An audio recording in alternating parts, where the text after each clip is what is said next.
Oui, j'ose maintenant. Les amants heureux. Les ducs maintenant. Les maréchals, je crois. Hai guys, gimana kabarnya? Mudah-mudahan semuanya tetap sehat. Seperti biasa, kita akan kembali merecap alur film klasik yang keren. Film yang akan kita bahas kali ini berjudul Cyrano de Bergerac, yang rilis tahun 1990. Film garapan sutradara Johan Paul Rapneau ini dibintangi oleh artis cantik asal Prancis, Anna Brahet. Berlatar belakang tahun 1683. Filmnya sendiri menceritakan tentang kisah cinta seorang pemuda buruk rupa yang diam-diam jatuh cinta kepada sepupunya. Bagaimana keseruan filmnya? Tak perlu berlama-lama guys. Yuk kita langsung saja masuk ke alur ceritanya. Selamat menyaksikan.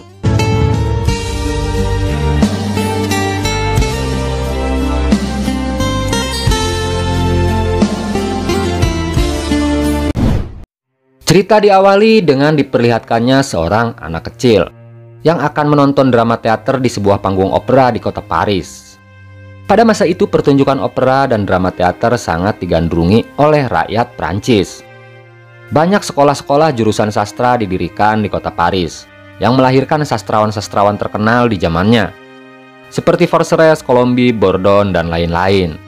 Namun kenyataannya sekolah sastra tersebut hanya didominasi oleh kalangan bangsawan atau kaum borjuis.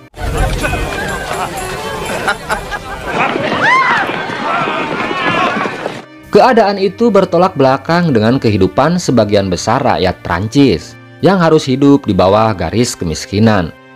Kesenjangan tersebut membuat salah satu pemimpin para kadet atau pelatih perang para calon prajurit kerajaan Prancis bernama Cyrano de Bergerac melakukan aksi perlawanan atas ketidakadilan di negerinya. Dia terkenal suka membubarkan pertunjukan opera di kotanya. Meskipun dia punya darah bangsawan, namun Cyrano lebih memilih hidup berbaur dengan rakyat miskin. Bagi Cyrano, pertunjukan opera hanya mempertontonkan kehidupan hedonisme kaum bangsawan. Sementara di sisi lain banyak rakyat miskin yang dipaksa harus membayar tarif mahal jika ingin melihat pertunjukan tersebut. Keadaan itu menimbulkan gesekan sosial dan melebarnya kesenjangan antara si kaya dan si miskin. Et donc, il a pris mon fleur ici brusquement en haine, qui lui a S'il vous plaît. Mon cher, j'étais rentré pour vous rendre service. Cerita pun berlanjut kepada seorang pemuda bernama Christian. Selain berniat untuk menyaksikan pertunjukan opera di kotanya, Christian juga ingin melihat sosok wanita cantik yang selama ini sangat dikaguminya. Wanita cantik itu bernama Roxana, gadis keturunan bangsawan yang baru saja ditinggal mati oleh kedua orang tuanya. Roxana adalah sepupu dari Cyrano de Bergerac. Dengan kecantikannya, Roxana menjelma menjadi primadona. Banyak bangsawan terkenal ingin menikahi Roxana, mulai dari Jenderal de Guiche sampai anak dari bangsawan terkaya di kota Paris bernama Valver yang bersaing untuk mendapatkan cintanya. Namun lamaran demi lamaran selalu berhasil digagalkan oleh Cyrano sepupunya. Cyrano tidak ingin melihat sepupunya menikah dengan kaum borjuis yang sangat dibencinya. Sementara Christian yang awalnya ingin melihat kecantikan Roxana akhirnya terpaksa harus meninggalkan pertunjukan tersebut setelah ada insiden kecil saat uangnya dicopet oleh seorang laki-laki asing. Setelah berhasil menangkapnya, laki-laki itu memberitahu Christian kalau sahabat dekatnya bernama Bellerosse sedang menunggunya di sebuah kuil. Une chanson qu'il fit blessa quelqu'un de grand et cent hommes se... Sementara di dalam gedung opera, pertunjukan drama teater terlihat sudah dimulai. Saat itu rakyat Prancis berbondong-bondong datang hanya untuk menyaksikan pertunjukan drama teater dari seorang sastrawan dan aktor terkenal Prancis bernama Montefleury. Namun seperti yang diceritakan sebelumnya, kalau rombongan Montefleury ini sudah mendapat ancaman dan dilarang melakukan pertunjukan oleh sepupu Roxana bernama Cyrano. Karena kesal melihat Montefleury telah mengingkari janjinya, Cyrano kemudian sengaja datang untuk mengacaukan pertunjukan tersebut. Dia kemudian melemparkan uang ke hadapan Montefleury. Selain mengusirnya, Cyrano juga mengejek Montefleury sebagai seniman mata duitan. Taisez-vous! Secondo est mon secret. Sahabatnya bernama Ragenu sempat memperingati Chiron kalau pertunjukan itu disaksikan oleh Valper, anak bangsawan terkaya di kota Paris. Namun Chiron terlihat tak peduli mendengar peringatan sahabatnya. Dia pun malah menantang berduel bagi seluruh penonton yang hadir jika ada yang tidak suka dengan keputusannya. Melihat ada laki-laki yang berani membuat kekacauan di depannya, Palpet pun merasa tersinggung. Dia kemudian menghampiri Chiron dan langsung membulinya. Sambil tertawa, Palper mengejek Chiron dengan sebutan si manusia hidung besar. Vous avez un nez. Par exemple, tenez. Agressif. Moi, monsieur, si j'avais un tel... Mendengar penghinaan Palper, Chiron langsung menghampirinya. Dia pun balik mengejeknya dengan sebutan anak bangsawan terbodoh yang hanya memanfaatkan kekayaan orang tuanya. Mendengar penghinaan tersebut, pemuda bangsawan itu terlihat marah. Dia pun langsung turun dari kereta kudanya. Pertengkaran keduanya akhirnya berujung dengan perkelahian pedang. Awalnya, Chiron tak berniat untuk melawannya. Namun karena diserang terus, dia pun terpaksa meladeninya. Pemuda bangsawan itu akhirnya tewas setelah pedang milik Chiron tak sengaja menusuk perutnya. Tiens bien ta broche, Laridon, à la fin. Semenjak membunuh anak bangsawan, Chiron semakin dimusuhi oleh kaum borjuis. Berkali-kali para pembunuh bayaran yang dikirim oleh Jenderal de Gauche berusaha untuk menangkap atau menghabisinya. Namun berkali-kali juga Chiron berhasil mengalahkan pembunuh bayaran tersebut. Chiron banyak menghabiskan waktunya dengan tinggal bersama rakyat miskin yang hidup di pinggiran kota Paris. Suatu hari temannya bernama Ligneri melihat Chiron sedang duduk sendirian. Ligneri merasa khawatir melihat wajah temannya yang terlihat murung. Dia kemudian bertanya, ada masalah apa yang membuat wajah Chiron terlihat sedih? Chiron kemudian menjawabnya, kalau hidupnya selalu merasa kesepian. J'aime, mais c'est forcé. La plante écue, c'est le bien que j'avais. Hanya ada satu wanita yang bisa mengobati kesepiannya. Namun wanita itu seperti terlahir di seberang dunia. Chiron merasa tak mampu untuk mengejarnya. Karena dia menyadari, jangankan wanita cantik, wanita terjelek pun selalu menjauh darinya. Mendengar curhatan temannya, Ligneri akhirnya sadar kalau yang dibicarakan Chiron adalah Roxana sepupunya. Dia pun menyarankan Chiron agar mengungkapkan perasaannya itu kepada sepupunya. Namun Chiron dengan tegas menolaknya. Dia yakin jawaban dari sepupunya hanya akan menyakiti hati keduanya. Au bras d'un cavalier, quelques femmes. Tu t'es couvert de gloire à ses yeux aujourd'hui. Regarde-moi. Saat Chiron dan Ligneri tengah asik curhat, tiba-tiba keduanya dikagetkan dengan kemunculan pembantu Roxana bernama Capvalet. Dia datang untuk memberitahu Chiron kalau sepupunya itu ingin bertemu dengannya. Mendengar kabar tersebut, Chiron terlihat kelabakan.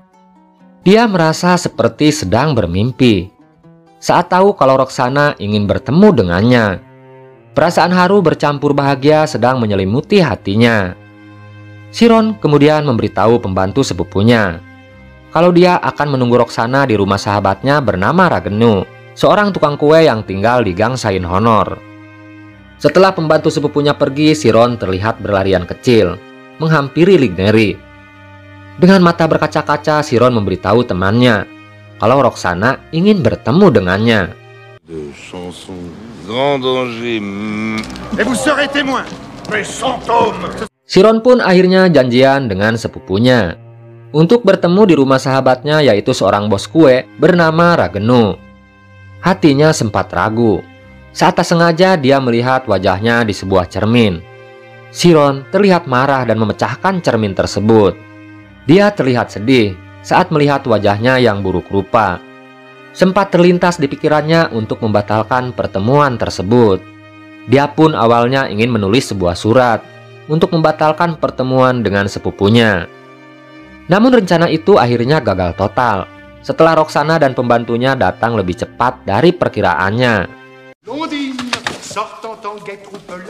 Karena terlanjur sudah bertemu, Chiron kemudian menarik tangan pembantu yang mengantar sepupunya.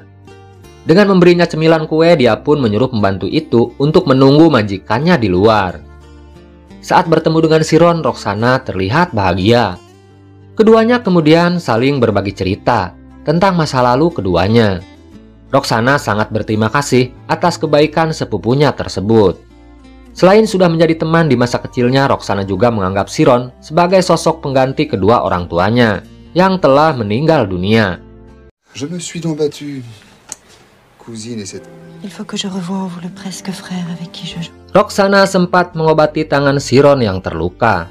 Meskipun Chiron berusaha menolaknya, karena dia tak mau merepotkan sepupunya. Di saat itulah wanita cantik itu memberitahu alasannya, kenapa dia ingin bertemu dengan Chiron sepupunya. Selain merasa kangen, Roxana juga memberitahu Chiron kalau saat ini dia sedang jatuh cinta. Mendengar ungkapan sepupunya tersebut, Chiron terlihat mulai bersemangat. Dia pun bertanya tentang ciri-ciri laki-laki yang sedang disukai oleh sepupunya. Sambil tersenyum, Roxana pun menjawabnya, kalau laki-laki itu hanya berani memandangnya dari jauh.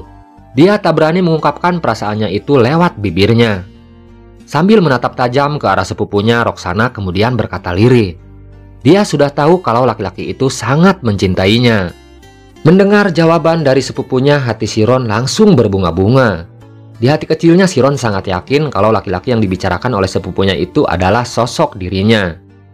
Namun saat Roxana memberitahu kalau laki-laki itu berwajah tampan, Chiron langsung terbangun dari tempat duduknya. Dia mulai menyadari kalau sosok laki-laki yang dibicarakan oleh sepupunya itu ternyata bukan dirinya. Sambil berusaha menyembunyikan matanya yang mulai berkaca-kaca, Chiron kemudian bertanya, siapa sosok laki-laki yang sedang dibicarakan oleh sepupunya tersebut? Sambil tersenyum, Roxana kemudian menjawabnya, kalau laki-laki itu bernama Christian, seorang pemuda yang dilihatnya saat menonton pertunjukan opera. Meskipun hatinya terasa sakit, Chiron tetap berusaha untuk menutupi kesedihannya. Dia pun menasehati sepupunya agar tetap berhati-hati, karena dia khawatir sosok pemuda yang bernama Christian itu bukan sosok laki-laki yang baik. Sebelum berpisah, Roxana meminta bantuan Chiron agar mau melindungi dan menjaga pemuda yang dicintainya. Karena tak mau mengecewakan perasaannya, Chiron pun hanya bisa menganggukkan kepalanya.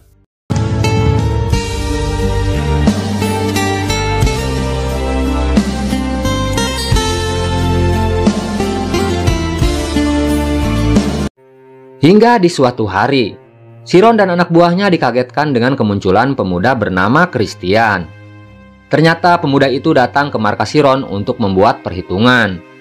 Pemuda itu ingin membalaskan kematian sahabatnya bernama Belemor, yang tewas terbunuh saat menjadi pembunuh bayaran yang ditugaskan untuk menghabisi Chiron.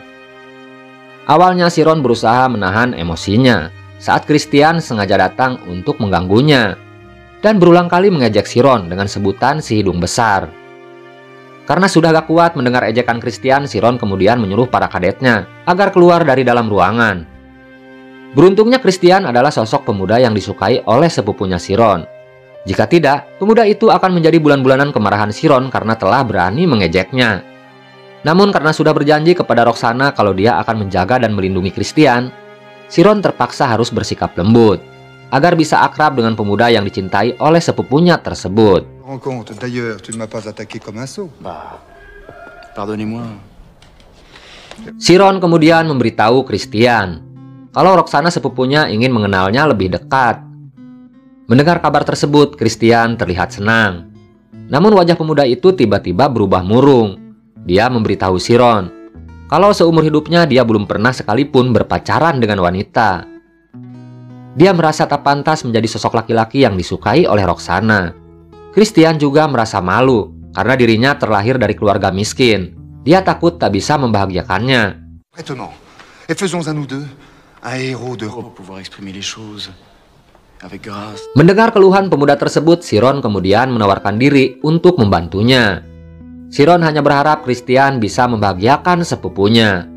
Chiron kemudian menyarankan Christian untuk membuat sepucuk surat cinta buat Roxana. Namun Christian langsung menolak saran tersebut. Dia memberitahu Chiron, selain tak bisa mengungkapkan perasaannya di depan wanita, dia juga tak bisa merangkai kata-kata indah lewat sebuah tulisan. Mendengar penjelasan dari Christian, Chiron pun menawarkan diri untuk membantunya menjadi penulis surat cinta untuk sepupunya. Et que je te complète, tu marcheras, j'irai dans l'ombre à ton côté. Elle ira comme un gant. Mais... Sejak saat itu surat demi surat mulai datang ke rumah Roxana. Cette lettre.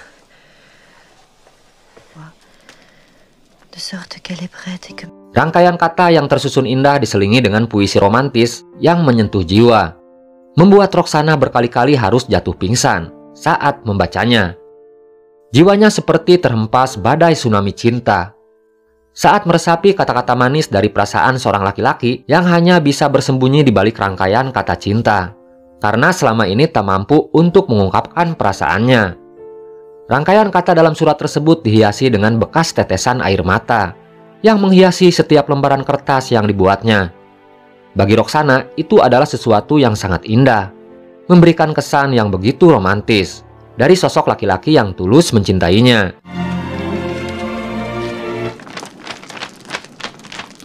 Namun yang membuat Roxana bingung, Christian selalu menghindar. Dan untuk kesekian kalinya Roxana kembali memergoki Christian yang terlihat sedang memegang surat yang akan dikirim kepadanya. Pemuda itu kembali kabur dan terlihat ketakutan saat melihatnya. Karena penasaran melihat sikap Christian yang terlihat aneh, Roxana pun memutuskan untuk mengejarnya. Sementara Chiron yang tengah sibuk menulis surat yang akan dikirim ke sepupunya terlihat kelabakan saat diberitahu oleh Christian kalau Roxana sedang berlari ke arahnya. Karena takut ketahuan kalau surat yang dikirim oleh Christian ditulis olehnya, Chiron pun menyuruh Christian untuk bersembunyi di balik pohon. Sementara dia akan mencoba untuk menemui sepupunya. Vous cherchez bien quelqu'un? Oui, je cherche. Setelah keduanya bertemu, Chiron kemudian pura-pura bertanya, ada tujuan apa sepupunya itu datang ke tempatnya. Roxana kemudian memberitahu Chiron kalau dia baru saja melihat Christian. Namun pemuda itu selalu menghindar darinya. Setelah bertemu dengan Chiron, Roxana akhirnya memberitahu sepupunya kalau selama ini Christian selalu mengirim surat kepadanya. Mendengar ucapan sepupunya, Chiron berusaha sebisa mungkin untuk terlihat senang. Meskipun di satu sisi ucapan sepupunya itu telah menghancurkan hatinya. Sebelum berpisah, Roxana kembali meminta bantuan Chiron sepupunya untuk ikut membantu mencari Christian dan memberitahunya kalau dia ingin bertemu dengannya. Sementara Christian yang sedari tadi bersembunyi di balik pohon akhirnya bisa tersenyum bahagia setelah mendengar langsung kalau wanita pujaan hatinya ternyata ingin bertemu dengannya. Setelah sepupunya pergi, Chiron pun menyuruh Christian untuk menghafalkan rangkaian kata yang telah ditulisnya, agar saat bertemu dengan Roxana, Christian bisa berbicara sesuai dengan isi surat yang selama ini telah dikirim olehnya. Namun kali ini Christian menolaknya. Dia beralasan sudah lelah menjadi sosok imajinatif dalam rangkaian kata yang ditulis oleh Chiron. Dia merasa yakin jika benar Roxana mencintainya, harusnya wanita cantik itu mau menerima dia apa adanya. Dengan menjadi dirinya sendiri, Christian pun bertekad untuk bertemu langsung dengan wanita pujaan hatinya. Mendengar keputusan Christian, Chiron pun terlihat hanya bisa terdiam. Dia kemudian memilih pergi karena merasa kalau Christian sudah tak lagi membutuhkan bantuannya. Singkat waktu, Christian pun akhirnya menemui Roxana di sebuah pertunjukan opera. Awalnya dengan percaya diri, Christian langsung memeluk wanita pujaannya. Namun Roxana terlihat kaget dan langsung menghindar saat Christian mencoba mencium bibirnya. Roxana kemudian memberi satu syarat jika Christian tulus mencintainya. Dia ingin terlebih dahulu mendengar langsung rangkaian puisi indah yang selama ini ditulis oleh Christian.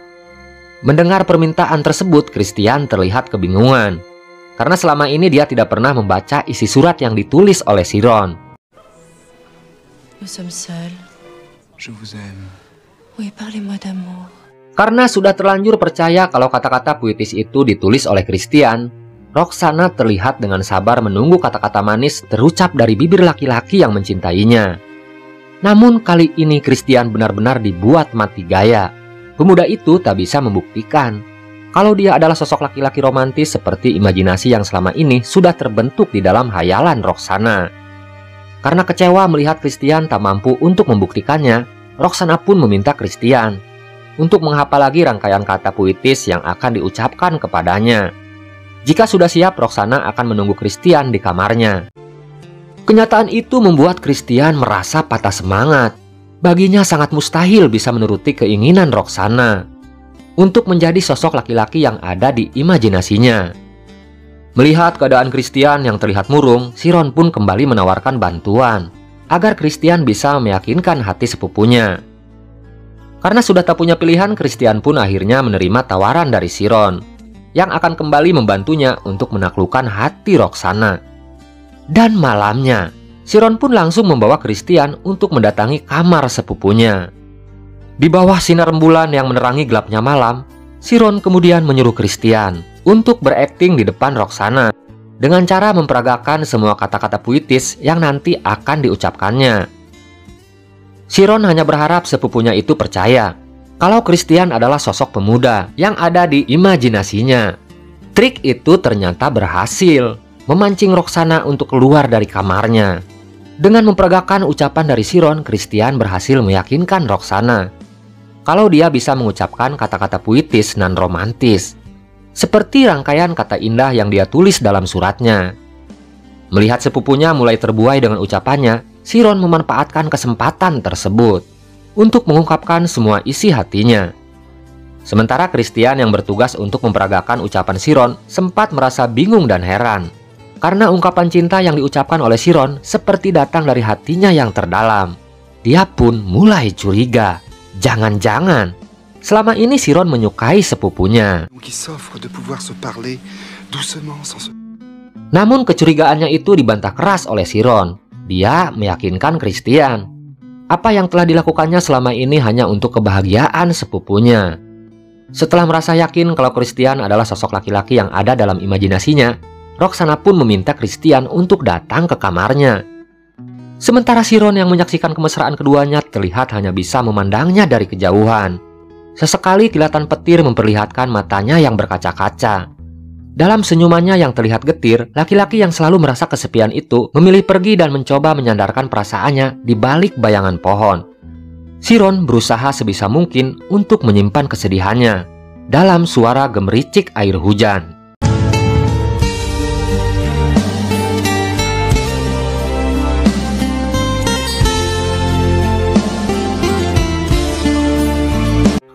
Hubungan Roxana dengan Christian akhirnya mendapat ujian berat.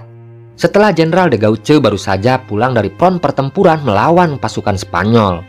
Saat itu Jenderal de Gauche berniat untuk menikahi Roxana.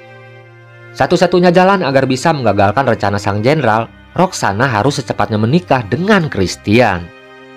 Karena tak mau dinikahi oleh laki-laki yang tidak dicintainya, Roxana pun kembali meminta bantuan Chiron agar bisa mengulur-ngulur waktu kedatangan Jenderal de Gauche ke rumahnya. Sementara Roxana akan meminta bantuan seorang pendeta untuk secepatnya menikahkan dia dengan Christian. Dan siasat itu ternyata berhasil setelah Roxana dan Christian akhirnya resmi menikah sesaat sebelum Jenderal de Gauche sampai di rumahnya. Melihat kenyataan tersebut, Jenderal de Gauche terlihat kecewa. Untuk membalaskan sakit hatinya, sang jenderal sengaja memberitahu Roxana kalau dia akan meminta izin Raja Louis untuk mengirim Christian dan seluruh kadet yang dilatih oleh Chiron agar bisa bergabung dengan Resimen 3 yang akan dikirim ke medan perang. Mendengar kenyataan tersebut, Roxana terlihat panik. Dia pun kembali meminta bantuan Chiron sepupunya agar mau menjaga dan melindungi suaminya di medan perang. Roxana juga meminta agar Christian selalu berkirim surat kepadanya agar dia bisa tahu keadaan suaminya. Karena tak mau membuat cemas sepupunya, Chiron pun berjanji akan melindungi Christian. Dan dia memastikan Christian akan kembali pulang dengan selamat saat tugas negaranya selesai. Sepekan kemudian, Chiron dan Christian akhirnya ikut bergabung bersama prajurit Prancis dari Resimen ketiga yang akan memperkuat benteng pertahanan Prancis di desa Toulon. Saat itu pasukan Spanyol berhasil mengepung wilayah Toulon hingga memaksa pasukan Prancis yang dipimpin oleh Jenderal de Gauche harus berjuang mati-matian agar bisa mempertahankan benteng tersebut. Meskipun situasinya sedang terjepit, Chiron berusaha mengirim surat ke sepupunya. Dia tidak peduli dengan bahaya yang mengancam jiwanya. Misi Chiron yang paling utama ingin selalu melihat sepupunya bahagia agar tidak lagi mencemaskan keselamatan Christian suaminya. Namun keberuntungan sepertinya kurang berpihak kepada pasukan Prancis. Mereka harus menghadapi masalah yang sangat besar setelah pasukan Spanyol berhasil memutus jalur logistik. Situasi sulit tersebut telah melemahkan mental bertempur pasukan Prancis yang harus berperang dalam keadaan perut keroncongan. Suatu hari Christian memergoki Chiron sedang menulis surat untuk sepupunya. Setelah tahu kalau surat itu menceritakan keadaannya, Christian terlihat marah. Dia mempertanyakan kenapa Chiron tidak memberitahunya kalau selama ini dia berkirim surat dengan istrinya. Christian merasa kalau Chiron tak pernah menghargainya. Meskipun Chiron sudah menjelaskan kalau tujuannya hanya ingin membantunya, namun Christian sudah terlanjur kecewa. Dia kemudian merebut surat yang ditulis oleh Chiron dan berniat untuk mengantarkannya sendiri ke istrinya. Namun karena wilayah tersebut sudah dikepung oleh pasukan Spanyol, Christian terlihat kesulitan untuk keluar dari pos penjagaan prajurit Spanyol. Hingga di sebuah hutan dia dikagetkan dengan kemunculan sekelompok pasukan Prancis yang tiba-tiba menangkapnya. Setelah sadar kalau yang mereka tangkap bukan prajurit musuh, para prajurit Prancis itu memberitahu Christian kalau mereka berencana untuk mencuri makanan dengan memanfaatkan kelengahan pasukan Spanyol yang sedang mengikuti misa keagamaan. Karena takut rencananya untuk keluar dari perbatasan dilaporkan ke Jenderal de Gauche, Christian pun akhirnya terpaksa mengurungkan niatnya untuk mengirimkan surat ke istrinya. Dia memutuskan ikut mencuri bersama rekan seperjuangannya. Sementara dari sisi lain terlihat ada kereta kuda yang sedang mendekat ke arah pos penjagaan. Melihat ada kereta kuda yang mencurigakan, tanpa basa-basi, pasukan Spanyol langsung menyergapnya. Kesempatan itu dimanfaatkan oleh Christian dan ketiga temannya untuk mencuri daging bakar yang ditinggalkan oleh prajurit Spanyol. Namun saat keempatnya berlari meninggalkan tempat tersebut, tiba-tiba mereka mendengar suara teriakan seorang wanita. Dan yang membuat Christian terkejut, ternyata yang ditangkap oleh pasukan Spanyol adalah Roxana, istrinya. Christian pun spontan mencabut pedangnya dan mengejar prajurit Spanyol yang akan menangkap istrinya. Namun sialnya suara letusan senjata api terdengar oleh resimen pasukan Spanyol yang sedang mengikuti misa keagamaan. Karena merasa kalah jumlah, Christian pun berusaha menaikkan istrinya ke atas kereta kuda. Dia memilih kabur agar tak tertangkap oleh pasukan Spanyol.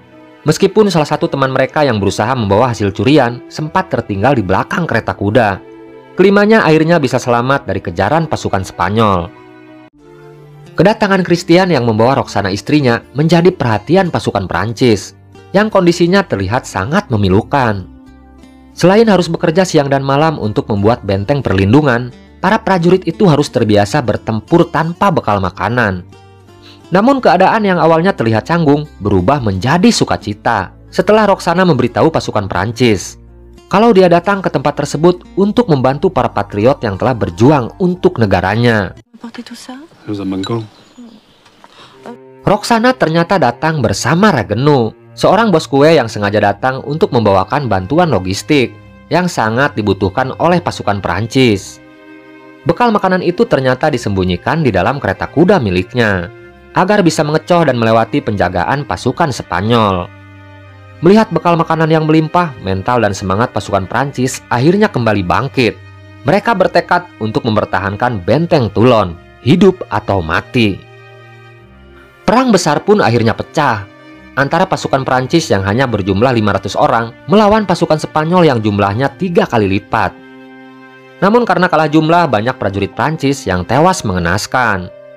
Dan yang membuat Chiron benar-benar terpukul, dia tak mampu melindungi dan menyelamatkan nyawa Christian yang ikut terluka parah dalam pertempuran tersebut. Christian akhirnya tewas di pelukan istrinya yang terus menangis histeris dan meratapi kepergian suaminya. Christian hanya meninggalkan sepucuk surat cinta yang belum sempat dia kirim ke istrinya. Melihat kesedihan sepupunya, hati Chiron benar-benar hancur berkeping-keping. Jika saja Tuhan bisa menukarkan nyawanya dengan Christian, dia rela mati asalkan Christian tetap hidup dan bisa membahagiakan sepupunya. Sementara pasukan Perancis yang hampir saja kalah akhirnya bisa bernapas lega setelah Raja Louis mengirim pasukan tambahan dari resimen keempat untuk membantu mempertahankan benteng di desa Toulon. Karena sudah kelelahan, pasukan Spanyol akhirnya harus menerima kenyataan pahit setelah pasukannya berhasil dikalahkan oleh pasukan Prancis.